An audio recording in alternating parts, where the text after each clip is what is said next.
ተማው ዛሬ በጣም ይነደድኩት የተቃጠልኩት በመሸነፋችን እኮ አይደለም። በጣም ያቃጠለኝ እኮ ያለፉት ተከታታይ ጨዋታዎች የሰራናቸው ስህተት ያጋጠሙን ሽንፈት ነው። እንደ ግርሳት አሁን እየበላኝ ያለው ዛሬ እኮ ቲሙ ምንም ያወጣለትም ማንዬ አንድ ስህተት ከአርቴታ ያየሁት ያን ማርቲኔሊ የሚሉት ቀይሮ ማስገባቱ ካልሆነ በቀር ጨዋታውን የመራበት መንገድ ተጫዋቾቻችን ፐርፎርም ያደረጉበት መንገድ ጀማው ቅንጣት ያክል ቅሬታ የለኝም። ያላቸውን በሙሉ ሰጥቷሉ። እጅግ እንደ ግርሳት እያነደደኝ ያለው ማለት ነው የካራባኦ ካፕ የፍጻሜ ጨዋታ ላይ ፐርፎርም ያደረግንበት መንገድ ጀምአው ዌምብሌ ላይ ሄደን ያን ዋንጫተን መምጣታችን በማስቀጠል በሳውዛምፕተን መሸነፋችን ጀምአው ወይኔ በርንሌይ ደግሞ አለ እነሱ ግርሳት እየሆኑብኝ ነው ጀምአው ግርሳት እየሆኑብኝ ነው። ከወልቭስ ጋር የነበረን ነገር ይመጣብኛል እሱ ነው ያቃጠለኝ ያለው። የዛሬው እኮ ሰላም እኮ ነው እኔ እንደ ምስጥ ውስጤን እንዲህ እየበላኝ ያለው ማለት ነው። ያለፉት ጊዜያት ያባከልናቸው ነገር ነው። ብቻ ያልፋል ማልፍ ነገር የለም ጀምአው ምን ልላችሁ ነው። ዛሬ ቡድናችን ከጠበቅኩት በላይ ነው ያገኘሁት እውነቱን ለማንኛውም ያልፋል ማልፍ ነገር የለም። ይመቻችሁ። እንዴት አደራችሁ የአርሰናል ደጋፊዎች? እኔ እስካሁን ድረስ አልተኛውም፣ እንቅልፍ አላለኝም። ትላንት በሞራል መጥቼ አይታችሁ ነበርና በሞራል የመጣሁት ለምን እንደሆነ ልነግራችሁና ዛሬ ደግሞ በተቃራኒው በጣም ደብሮኛል፣ በጣም ተናደድኩ። ካለፈ በኋላ በጣም ተናደድኩ። እኔ ትላንት ሞራል የተሰማኝ ምክንያት ማለት ነው እንኳን አይደለም ማን ሲቲን ካሁን በኋላ አንድ ፕሪሚየር ሊግ ጨዋታ ማሸነፍ የሚያቀተን ደረጃ ላይ ደርሰናል ብዬ ስለፈራው ነበር። ፕሪሚየር ሊግ ዋንጫውን አተናል ብዬ አላወራሁም እንጂ ገባህ። ምክንያቱም እዚህ መጥቶ ሌላውን ተስፋ ያለውን ደጋፊ ተስፋ ማስቆረጥ አለብኝ ብዬ አላስብም። ተስፋ የሚያሳይ ነገር ካየሁኝ ግን ተስፋ ለመስጠት ተቸኩላለሁ። ደጋፊ ማለት እንደዛ ስለሆነ ማለት ነውና በታክቲክ ስለታፈንን በታክቲክ የሆነ ነገር ስለተነቃብን እሱን ነገር ካልቀየርን ማንንም ማሸነፍ አንችልም። በቃ ይሄ ነበር ፍራቻዬ። ማንንም ማሸነፍ አንችልም እና ትላንት ያው ሃቨርትዝ ፊት ለፊት ገባ። ታክቲካሊ መፍትሄ ያገኘን እሱ ሞራል ሰጠኝ። ግን ተሸንፈናል። ዞሮ ተሸንፈናል። አሪፍ ተጫውተን ቢሆንም ተሸንፈናል። በአንድ ሳምንት ማለት ነው። በቃ ዞሮ ከአንድ ሳምንት ነው ከእሁድ እስከ እሁድ እንደዚህ ሆኗል ለውጥ እና ይሄን ሳስበው የቦርንማውዝ ጨዋታ አቃጠለኝ ነው ማለት በቃ እንቅልፍ ያጣሁት በዚህ ተቃጠልኩ። በቦርንማውዝ ጨዋታማ ስለህ ተስፋ የሰጠኝ እሺ አሁንም ከዚህ በኋላ ያሉትን ጨዋታዎች የማሸነፍ እድል አለን። ምክንያቱም ታክቲካሊ አልተገደብንም። አሁንም ገባርለ ግን ይሄንን ማየት ሜንታሊ ላይ ገድባ አይችልም። በተለይ አሁን በርንሌይ ጋር ተጫውቶ ማቆ ፔፕ ከሆነ 4-0 5-0 ያሸነፈውና አንደኛ ላይ ቁጭ ብሎ ይጠብቀናል ማለት ነው እኛ ኒውካስልን እስክንጫወት ድረስ። ይሄን ሳስብ ተቃጠልኩ። ስለ እስኪያልቅ ድረስ አላለቀም ብለን ግዴታ ድረስ እንቀጥላለን። ግን በቃ ሌላ ጊዜ ጨዋታውን እንዳየሁኝ ይቃጠልና ራሴን ነበር ማረጋጋው። አሁን ደግሞ ጨዋታውን እንዳየሁኝ ከሌላው ሰው በተቃራኒ አልተቃጠልኩም። ከዛ ካለፈ በኋላ ተቃጠልኩ ነው ማለት እኔ ይሁላ ዓመት ታክሰናል። እግር ኳስ እባክሽን እዳችን ክፈይን እባክሽን። በአርቴታ እምነት ካላቸው ደጋፊ አንዱ በመሆኔ እጅግ እኮራለሁ። ወደድክም ጠላክም ዋንጫ በላክም አልበላክም ቦስ ሚኬል አርቴታ የ5 ዓመት ኮንትራቱን ክረምት ላይ ይፈርማል። ይሄ እርግጥ ነው። እኔ ስላልኩ ሳይሆን አንተ ስላልክ ሳይሆን ለክለቡ ትልቅ የገቢ ምንጭ ነው። ማወቅ አለብህ። ለባለ ሀብቶቹ ትልቅ የገቢ ምንጭ ነው። ይህን ሰውዬ ጠልተህ የትም አትደርስም። አርሰናልን መጥላት አትችልም። ሁልጊዜም ትደግፈዋለህ። ስለዚህ ቦስ ሚኬል አርቴታንም እስከ ዓመቱ መጨረሻ ትታገሰዋለህ፣ ትደግፈዋለህ። በሚቀጥለው ጨዋታ መጥተህ አርሰናልን ቁጭ ብለህ ትደግፋለህ። ክለብህን ስለምትወደው ማለት ነው። የክለቡ ባለቤቶች ደግሞ ትልቅ ገቢ እያስገኘላቸው ስለሆነ አንተ እዚህ ጋር በቃው ስላልክ አልበቃው ስላልክ የሚያባሩት ነገር አይደለም አባቴ። ስለዚህ በቦስ ሚኬል አርቴታ እምነት አለኝ። እምነት ይኑርህ አይኑርህ እኔ አይመለከተኝም። አሁንም ግን በቦስ ሚኬል አርቴታ ትልቅ እምነት አለኝ። ይመቻችሁ። አርቴታማ ሱስ ጀምሯል። እኔ እኮ እየቆየ ነው ትዝ እያለኝ ያለው። አርቴታማ ይጦዛል። እንዴ ጆኬሬሽ አሪፍ ላይ ነው አሁን እሱን ማስገባት ይችል ነበር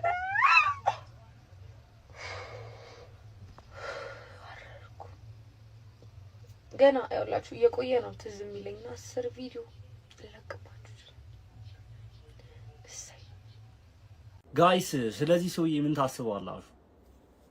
አልተናደርኩም እኮ ግን ይሆናል አይደል አንዳንድ ጊዜ ይሄ ትጨርሳለህ ከውስጥ መናደድ ምናምን ሁሉን ነገር ጨርሻው ኖርማል ሰኩኛለሁ እና እኔ እስከዛሬ ያኔን ቪዲዮዎች የምትከታተሉ ሰዎች ምናምን ከአርቴታ አጌኒስቱኛ አላውቅም እና እኔ ከዚህ በኋላ ቢበቃን ቅር አይለኝም ከአርቴታ ጋር ማለት ነው። አርቴታ አርሰናል ማሰልጠን ቢያቆም ደስ ይለኛል። ግን እንድታስተውሉ የምፈልገው ነገር አርቴታ ስለማይችል ኢቨን በዛሬው ጨዋታ ጂጂ አርጊው ምናምን ነገር አይደለም። ዛሬ ምንም ጥፋት የለበትም። እኔ እንደውም ትንሽ ቅሬታ የነበረኝ ማክስ ዶማን አስገብቶ ኢዜን ሳይቀይር ማርቲን ዊትሮሳርድን በዚህ በኩል አስገብቶ በራይት ዊንግ ላይ ማክስ ዶማን ኢዜ የተሻለ ፖቴንሻል አለው የሆነ ነገር ያደርጋል ብለህ ራሱ ኤክስፔክት የምታደርግ ኢዜ ላይ ስለሆነ ኢዜን ባይቀየረው ብዬ እሱ ላይ ኮምፕሌን ማንሳት ይችላሉ። ፕላስ ደግሞ እንዴት ነው አምናና ካቻ ምናምን የምታስታውሱ ከሆነ ይሆናል አረኛ ቡድናችን ቻንስ ክሬት እያደረገ ምናምን የሚያገኛቸውን ድሮች ባግባቡ መጠቀም የሚችል ይሄ ቲፒካል ነምበር ላይ ነበር የሚጎለን ምናምንና ለሱ ነው ቪክተር ዮኬሬስ የመጣው። የሀቨርት ሚና ኦፍ ኮርስ ይታይ ነበር ከጨዋታው በፊት ምናምን በግልጽ ይታይ ነበር የሀቨርት ሚና፣ ግን ደግሞ የሚያገኛቸውን ድሮችን ባግባቡ ይጠቀማል ነበር። አትሊስት ከ60 ደቂቃ በኋላ ቪክተር ዮኬሬስን ለምን አላስገባውም አላውቅም፣ ግን በዛሬው ጨዋታ አጠቃላይ አርቴታን ተወቃሽ ማድረግ አልችልም። እግር ኳስ ራሱ አርቴታን አይወደውም ማለት በቃ ምንም በቃ እሱ የሆነ ነገር አቺቭ እንዲያደርግ አትደግፈውም። በቃ በዛሬው ጨዋታ የተረዳሁት እሱ ነው። አክቹሊ ከዛሬው ጨዋታ በፊትም ብዙ ጊዜ እንደዚህ ነገር ሀፕን አድርጓል። ሁለት አንግል የኢዚና አንግል ተመልክታችኋል። ማጋዲ ሀቨርት በመጨረሻው ደቂቃ የሙከራትን እድል ወደ ጎልነት የመቀየር ቻንስ ነበራትና ስግጥ ብሎበታል እና ስለማይችል አይደለም ሚኬል አርቴታውን ከአርሰናል ጋር ቢለያይ ደስ ይለኛል ምላችሁ። ሚኬል አርቴታ በጣም ጎበዝ አሰልጣኝ ነው። ፕሮሰስ ማድረግ ይችላል። መጥፎ አሰልጣኝ አይደለም፣ ወረስት የሚባል አሰልጣኝ አይደለም። ፕሮሰስ ማድረግ ይችላል፣ ቲም ቢልድ ማድረግ ይችላል፣ ምናምን ወጣት ተጫዋቾችን ማውጣት ይችላል። ብዙ ነገሩን ማደንቅለት ነው። ግን በቃ ዋንጫ አቺቭ ማድረግ ይችላል ወይ አይችልም? በቃ አየነው። በቃ ከአንድም ሁለት ሶስት ጊዜ እየተመለከቱ ዋንጫዎችን በቃ ፋይናል ሰርድ ላይ በቃ አቺቭ ማድረግ አይችልም። በድልም በምን ምክንያት ዋንጫዎችን መብላት አይችልም፣ ለኛም መስጠት አልቻለም። ስለዚህ በዚህ ምክንያት ብቻ በቃ ይውጣ አይደል? አይወጣም እኮ እንደማይወጣ በጣም በሰፊው ቪዲዮ ሰራለሁ እኔ እንደማይወጣ። ሚኬል አርቴታ ኢቭን ይሄንን ዋንጫ ሳይበላ ብዙ ነገር አለ ማለት የተጫዋቾች ማርኬት ቫልዩ ቡድኑ በሱ ከመጣ በኋላ ምን አፕግሬድ አድርጓል። በብዙ ነገር ቡድኑ ትርፋማ ነው። ባለሀብቶቹ እስካልፈለጉ ድረስ ሚኬል አርቴታን አይሄድም፣ ከአርሰናል አይወጣም የሚል እምነት አለ። ግን ደግሞ ቢበቃው ደስ ይለኛል። ከዚህ በኋላ ምንም ሚኬል አርቴታን ሰፖርት የምናደርግበት ስፔሲፊክ የሆነ ሪዝን የለንም። እኛ እንደ ደጋፊ ብዙ ነገሮችን ቻሌንጅ አድርገን የመጣ ነው። ኦፍ ኮርስ ትርፋማነቱ ምናምን ለክለቡ ነው። እኛ የምንፈልገው እንደ ደጋፊ ዋንጫ አልበላችሁም ብሎ ነው የሚያበሽቀን። ገብቷል። ቻምፒየንስ ሊግ ኳርተር ፋይናል ደግሞ ሴሚ ፋይናል መድረሳችን የሆነ ገንዘብ ልናገኝ ይችላል። ያ ለኦነርሺፕ ነው እንጂ ለኛ ምንም አይጠቅመን። ለኛ ቻምፒየንስ ሊግ ዋንጫ ይላችሁም ብሎ ነው የሆነ ሰው ሰንበዲ ሲያበሽቀን። በዛ ምክንያት በቃ ይሄ መጨረሻ ላይ ያለችውን አቺቭመንት ማሳካት ስላልቻለ በቃ ቢበቃው እድለኛም ስላልሆነ ነው። እኔ አሁን ሚኬል አርቴታን በዛሬው ጨዋታ አጅጅ ያረኩትና ዛሬ እንደውም ከጠበቅኩት በላይ ነው። ቡድኑ ካለበት ፎርም አንፃር ሲቲም ካለበት ፎርም አንፃር በቃ አሪፍ ነበር። ቻንስ ክሬቶች እያደረግ ነበር። ያጨራረስ ችግር ነበረብን፣ እድለኞች አልነበርም። ያ ግን ሰበብ እግር ኳስ ላይ እንደዚህ ቢሆን ብሎ ነገር የለም። ሚኬል አርቴታ ከዚህ በኋላ ከኛ ጋር ቢበቃው ቢለያይ ምንም ምን ቅንጣት ታክል አይደብረኝም፣ አይከፋኝም። ለምን በቃ እድለኛም አይደለም እንዳልዋችሁ። እስኪ እናንተን ሀሳብና አስተያየት ደግሞ ኮሜንት ሴክሽን ላይ አካፍሉ። ስሜቴ ሆኜ ከጮቱ በኋላ ምናምን አይደለም ይሄን ቪዲዮ ምሰራላችሁ። እኔ እንዳልኳችሁ ነው። በቃ ጨርሻለሁ። ውስጤ ተቃጥሎ ጨርሼ አሁን ኖርማል ሰውኛለሁ። የእናንተን ሀሳብና አስተያየት ኮሜንት ሴክሽን ላይ አካፍሉ። እስቲ ዛሬ ከድጋፍ ስሜት ውጪ ሆነን የአርሰናል ደጋፊ ሆነው እኔን ፎሎ የሚያደርጉትን ደጋፊዎች በማክበርና ለነሱ ባለኝ ትልቅ ክብር ምክንያት ይሄን ቪዲዮ ልሰራ ተገድጃለሁና ሁላችሁም የእግር ኳስ ቤተሰቦች ሼር፣ ኮፒ ሊንክ አድርጋችሁ ቪዲዮን ቫይራል አውጡት። አንደኛ ለቤቱ አዲስ የሆናችሁ ደግሞ የእግር ኳስ ቤተሰብ ሆነ እስካሁን ፎሎ ያላረከኝ የፕላስ ምልክቱን እየተጫንክ ፎሎ እያደረክ ቪዲዮውን ጀምረው። የአርሰናልና የኤፕሪል ወር መዘዙ ምንድን ነው የሚለውን ትንሽ እንነጋገር። ላለፉት 4 እና 5 ዓመታት በተለይ በሚካኤል አርቴታ ስር አርሰናል በኤፕሪል ወር ላይ ያለውን ሪከርድ ግቡና እዩት። ከዚህኛው ዓመት የተለየ አይደለም። ነገር ግን በዚህኛው ዓመት ለምን በደንብ ፎከስ አድርገን ማውራት ፈለግን የሚለውን ነገር ብናይ የስካውኖቹ ዓመታት ላይ የነበረው የአርሰናል ስኳድ ዴብዝና ጥራት ካሁኑ ጋር የሚወዳደርም አይደለም። ትናንትና በማንቸስተር ሲቲ ሲሸነፍ የነበረው አርሰናል አጫወቱና የካራባኦ ካፕ ፍጻሜ ላይ የነበረው አርሰናል አጫወቱ የሰማይና የምድር ያክል ልዩነት አለው። ነገር ግን ምንድነው ልዩነቱ ካላችሁ የፓሽን ጉዳይ ነበር። የካራባኦ ካፕ ፍጻሜ ላይ ፍርሃትና የተወሰነ ግራ መጋባት ነገር ሲኖረው የትናንትናው ጨዋታ ላይ ግን በድፍረት የማጥቃት የሆነ ነገር ፈልገው አላማ አድርገው እንደገቡ የሚያስታውቅ አይነት አጫወት ተጫውቶ ነበር። በጣም ኢነርጄቲክ ነበሩ። ነገር ግን ከነዚህ ሁላ ነገሮች መካከል አንድ ነገር እንረዳለን። እንደ ገለልተኛ ደጋፊ አንተ ምን ትረዳለህ ካላችሁ የአርሰናል የቲሙ ኳሊቲ አሁን ከአርቴታ ካለው አቅም በላይ ሆኗል። ስለዚህ አርቴታ ሊቆጣጠረው አልቻለም። ለምን ይሄን አልክ ካላችሁ እንደሆነ ለምሳሌ ያክል ትናንትና ካደረጋቸው የተጫዋቾች ለውጥ ማንን አስገብቼ ማንን ልተው የሚል የቲም ማኔጅመንት ችግርና ቲሙ ሲመራ የመፍራትና የመብረክረክ አሰልጣኙ ላይ የሚነበብ ትልቅ ችግር አይተነበታል። ለምሳሌ ኤዜን አስወጥቶ ኦዲጋርድን ሜዳ ውስጥ ያቆየበት ምክንያት እስቲል ለኔ ሊገባኝ አልቻለም። የአርሰናል ደጋፊዎች ይህንን ነገር ትቀበሉታላችሁ የሚልም ግምት የለኝም። ሌላው ካይ ሃቨርትዝ ከ60 ደቂቃ በላይ መጫወት ነበረበት ወይ? ቪክተር ጊዮክሬሽን የመሰለ አጥቂ ይዘው እስከ 60 ደቂቃ ድረስ ብቻ ሃቨርትዝን አጫውተው የቀረውን ለሱ መስጠት አልነበረባቸውም ወይ? እነዛን ኳሶች እሱ ቢሆን ይስታቸው ነበረው የሚለው ጥያቄ ምልክት ውስጥ ነው። ስለዚህ እንደዚህ አይነት ተደጋጋሚ ስህተቶች እየሰራ ቆይቷል ሚካኤል አርቴታ። ስለዚህ አሁን ባለው ሁኔታ የአርሰናል ቲም ከሚካኤል አርቴታ ካለው አቅም አሁን አልፏል። ስለዚህ ሌላ ከሱ የተሻለ ዋንጫ የመብላት ልምድ ፕሮፋይል ያለው አሰልጣኝ ለአርሴናል ያስፈልገዋል የሚል እምነት አለኝ። እናንተስ እንዴት ታዩታላችሁ? ፎሎ ማድረግ እንዳይረሳ። ኮሜንት ላይ ደግሞ ሐሳባችሁን አስቀምጡልኝ። በአርቴታ ጉዳይ ምን አሰባችሁት? አመቱን ሙሉ አርቴታ ስንለው የነበረው ችግር ገባችሁ፣ ተገለጠላችሁ አይደለ?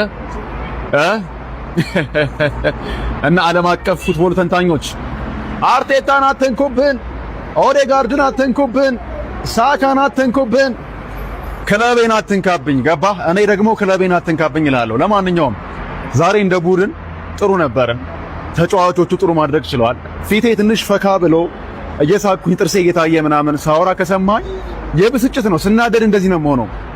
በጣም ስቆስል ማለት ነው የሚይዘው የምጨብጠው ሳጣ ልክ እንደዚህ አይነት ፊት ነው የማሳየው።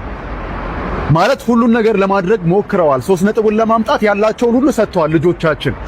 የአርቴታ ቀያሪና ታክቲክ ግን ጉድ ሰራን። አረ ጉድ አልሰራንም ኖርማል ነው ብለህ ደግሞ መተህ ፊትህን በጨው አጥበህ ታብራራለህ። መተህ ምንም ሳይመስልህ ደግሞ መተህ አርቴታ ቆይሽ ትላለህ። ይሄ ነው አርቴታ። አይገርምም? ከሳምንት ሳምንት እንግዲህ ዋንጫ ዕድላችን እየጠበበ እየመጣ ነው እና ይሄንንም አመት በቃ እየፈራን የነበረው ዝም ብለን አይደለም። በእርግጥ ዛሬ በጣም ጥሩ ነበረ የተጫወቱበት የነበረው ሁኔታ። የአርቴታ ዲሲሽኖች ጥሩ፣ ከቅያሬው ውጪ አታክ አድርገው ጫን ብለው እንዲጫወቱ ሲያደርግበት የነበረውን መንገድ ጥሩ ነበር። ግን ቅያሬዎቹ ላይ ነው እኔ አሁንም እንዴት ነው እኔ ኦዴጋርድ ላይ ምንድነው እየታዩ ያለው ማለት ኦዴጋርድ እኛ ማናየውን አቅም ነው አርቴታ እየታዩ ያለው።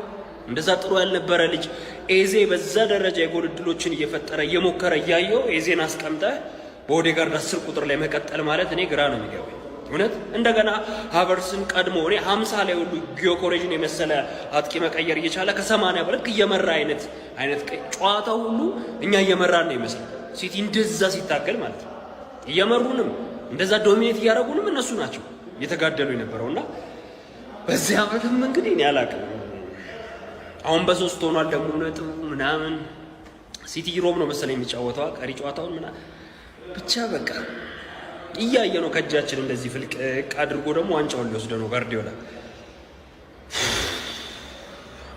እነዛ ያጣናቸው እድሎች አንግል የመለሳቸው እነዛ ኳሶች ምናምን በቃ እድል ከኛ ጋር አልነበረም። እንደገና ቅያሪው እንደገና ምናምን በየአመቱ አሁንም ቢሆን የዋንጫው አሸናፊ አልተወሰነም። ሚኬል አርቴታ ከጨዋታ በኋላ ያነሳቸው ነጥቦች በአጭሩ እንመልከት። ሚኬል አርቴታ እንደተናገረው ከሆነ የሊጉ አሸናፊ ገና አልተረጋገጠም። አሁንም ቢሆን ሊጉን በ3 ነጥብ እየመራ እንገኛለን። ከዛ በተጨማሪም ተጨማሪ 5 ጨዋታዎች ይቀራሉ። ማንቸስተር ሲቲም ለእኛም የሚቀሩት ጨዋታዎች ቀላል አይሆኑም። ስለዚህ እያንዳንዱን ጨዋታ ለማሸነፍ ዝግጅታችንን እንቀጥላለን። ዛሬው ጨዋታ ላይ የሁለቱ ክለቦች ልዩነት የነበረው እነሱ ያገኙትን እድል መጠቀም ችለው ነበረ። እኛ ግን ያገኘናቸውን እድሎች ወደ ግብነት መቀየር አልቻልንም። እንደዛሬው ደግሞ ብዙ እድሎችን ስታገኝ ቢያንስ አንዱን ማስቆጠር መቻል አለብህ። 3 ቀን በፊት እንደተናገርኩት ወደዚህ ጨዋታ የመጣ ነው ጨዋታውን ለማሸነፍ ነበረ። እድሎችንም ፈጥረን ነበር፣ ነገር ግን እድሎቻችንን መጠቀም አልቻልንም። ሚኬል አርቴታ ጨምሮም እንደተናገረው ከሆነ ማሳካት የምንፈልገውን ነገር አሁንም ቢሆን እንደምናሳካ ባለሙሉ እምነት ነኝ። ከዚህ በኋላ 5 ጨዋታዎች ይቀራሉ። እያንዳንዱን ጨዋታ አሳምንን ለማሸነፍ እንሞክራለን። ነገር ግን በዛሬው ጨዋታ ላይ እድላችንን ባለመጠቀማችን እጅግ በጣም ተቆጭተናል ሲል ሚኬል አርቴታ ተናግሯል። ሚኬል አርቴታ እንግዲህ ከጨዋታ በኋላ የነሳቸው ነጥቦች እነዚህን ይመስላሉ። እናንተስ በዚህ ላይ ምን ትላላችሁ? ሀሳባችሁን ኮሜንት ሴክሽን ላይ ያስቀምጡልኝ። ፋሚሊ የዛሬው ጨዋታ በፎቶ ሲገለጽ ይሄ ነው ያሸነፈው ፔፕ። ይሄው ጮቤ ሲረግጥ አርቴታ የተሸነፈው ደግሞ እዩት እንዴት አንገቱ እንደደፋ። ምክንያቱም በጣም ከባድ ነው ለአርሰናል፣ በጣም ከባድ ነበር። ፔፕ ግን ብዙ ጊዜ ይሄን ፊልም ደጋግሞ ስለሰራው ጮቤ ረግጧል። ምክንያቱም አበቃልህ ተብሎ ነበር። ግን ሰዎች እኔ በጣም የገረመኝ ዛሬ የተጫወተው የሚኬል አርቴታ አርሰናል እንደዚህ መጫወት ከቻለ እስከ ዛሬ ለምን አልተጫወተም? በጣም ወሳኝ ጨዋታዎች ነበሩት እነ በርንማዝ። ከበርንማዝ በፊት አሁን በርንማዙ ጨዋታ አሸንፈው ነበርኩ። ዛሬ ላይ እንደዚህ ይሄን ጨዋታ ራሱ በጉጉት አንጠብቀውም ነበርኩ። ለምን አላረገውም? እንደዚህ ማድረግ ከቻለ እውነትም ሰዎች እንደሚሉት ልጆቹን ስለሚያስራቸው ነው የሚባለው እውነት ነው ማለት እኮ ነው። እኔም ደግሞ ከራከርለት ነበርኩ። እኔ 17 ጨዋታ ምን 18 ጨዋታ በተከታታይ ያሸንፋል ሊጉ ሲጀምር መሀል ላይ 25ኛው ሳምንት ይሄ 20ኛው ሳምንት ላይ ምናምን ከሊጉ መሪነት አይወርድም አይታችሁት እንደሆነ። ከዛ ግን የሚሰበረው መቼ ነው? ለመነሳት የማይመችበት ሁኔታ ላይ ነጥቦችን መጣል ይጀምራል። ሪከቨር ለማድረግ በማይመችበት ሁኔታ ላይ ከዛ ደጋፊው ምክንያቱም የሚሰጠው ተስፋ ትልቅ ነው፣ እያየው ነው፣ ቡድኑ ባይኑ የሚያየው ነገር ነው፣ ብዙ ነገር ይሰንቃል። ሲቲ መቼ ነው የሚሰበረው? መነሳት ራስን ማደስ በሚቻልበት ሁኔታ ላይ እኔ የሚነግሩትም ይመስለኛል፣ ወይም ልጆቹን በቃ ቃል የተገባለት ነው የሚመስለው እኮ ተረጋጉ ነው የሚለው እኮ። ሊጉ ሲጀምር እኮ ስብርብር እኮ ነው የሚለው ታውቃለህ። ከዛሳ መጨረሻ ላይ ግን እሳቱን ጎርሶ ይመጣል። አንዳንዴ የተጻፈ ይሄ በቃ ድርሰት ነው የሚመስለኝ ሊጉ ራሱ በቃ አለቀ ብለን እንዳንጓጓ ያ በቃ ሁሌ በተደጋጋሚ አንድ አይነት ደሞ ሆነ እኮ አጉል በቃ ለመነሳት የማይመቸው ሁኔታ ላይ ውድቅ ይላል። ይሄንኛው በተደጋጋሚ አይተነዋል እና ለአርሰናል መራራ ነው። በጣም ከባድ ነው። በጣም ከባድ ነው። ጫናው እሱ ላይ ነው ብዬ ነው የማስበው። እንግዲህ አሁን ቀጣይ ከበርንሌይ ጋር ነው አይደል ጨዋታው። ቀድሞ የሚጫወተው ፔፕ ነው። እንግዲህ ይሄን ጨዋታ የሚያሸንፍ ከሆነ የሊጉ መሪም ሊሆን ይችላል። ግን ሰዎች ሲቲ አንድ አሰልጣኝ ብቻ አይደለም ያለው። ይሄን ወቁል። ይሄ አለ የቡድኑ ጭንቅላት። ፔፕ ተረጋግቶ የሚቀመጠው እሱ ስላለ ነው። እድሜው ገፍቷል ምናምን፣ ግን የቡድኑ ጭንቅላት ነው። ሁሉን ነገር ነው የሚያደርገው። ሁሉን ነገር እየተጫወተ እንዴት እንደሚመራቸው እሱ ስላላቸው ሲቲዎች ነው። በእውነት ዛሬ ራሱ ሮድሪ ያው ራሱ ከጉዳት መልስ ራሱ ላይ አግኝቶታል። ግን እሱ ጭንቅላት ነው። በጣም እድለኛ ናቸው ሲቲዎች። እቺ መጨረሻ ዓመት ለሱም ብለው የሚሞቱ ይመስለኛል፣ አሁን የሚጋደሉ ይመስለኛል ከዚህ በኋላ። ግን ለአርሰናል በጣም ከባድ ሁኔታ ነው። 70-67 ማንም ያልጠበቀው። እስቲ ለማንኛውም እናንተ የተሰማችሁን ኮሜንት ላይ አስቀምጡ። ቪዲዮ ከተመቻችሁ ኮፒ ሊንክ፣ ፖስት፣ ላይክ ማድረግ እንዳይረሳ። ቴንክ ዩ። እንዴት አዳራችሁልኝ አርሴ ደጋፊዎች? ይሄ ዛሬ የምሰራው ብቸኛ ቪዲዮ ነው። ካላስቸገርኳችሁ ከቻላችሁ ኮፒ ሊንክ አድርጉት። በደንብ ረዘም ስለሚልም እስከ መጨረሻው ልትሰሙኝ ሞክሩ። በዩናይትድ የተሸነፈ የነበረ ጊዜ አካውንቴ ልክ አልነበረም እና የሰሯቸው ቪዲዮዎች 0-0 ብሎ ቆመው ነበር። ከዛ አንድ ዩናይትድ ደጋፊ ብሎ ሜሴጅ ይልክልኛል። ሌላ ከደጋፊ ብለ የሚያከብሩ ምናምን ፎሎወሮች መስዋዕት ይፈልጉት እንዴት እንደዚህ ታደርጋለህ ምናምን ብሎ ትንሽ ሌላ ኃይለ ቃል ተናግሮኝ ነበርና ያኔም እንደዛ አልነበረም። ግን ትላንትና ያን ቪዲዮ የሰራሁበት ብቸኛ ምክንያት ያኔ ነበረው። ምክንያቱም ካሜራ ላይ መውጣት የምፈልግበት ቀን አልነበረም ትላንትና ጭራሽ ማለት ነው። ነገር ኳስ አንዳንዴ በጣም ታስጠላለች። እመቤቴን በጣም ነው ታስጠላው። በቃ አንዳንዴ ጊዜ ምንድን ነው ያደረግነው ራሱ እስክንል ድረስ ማለት ነው። ማለት ያልሰጠነው ነገር የለም እና ይሄ የማይገባን ደጋፊዎች አይደለም። አትሊስት አብዛኞቻችን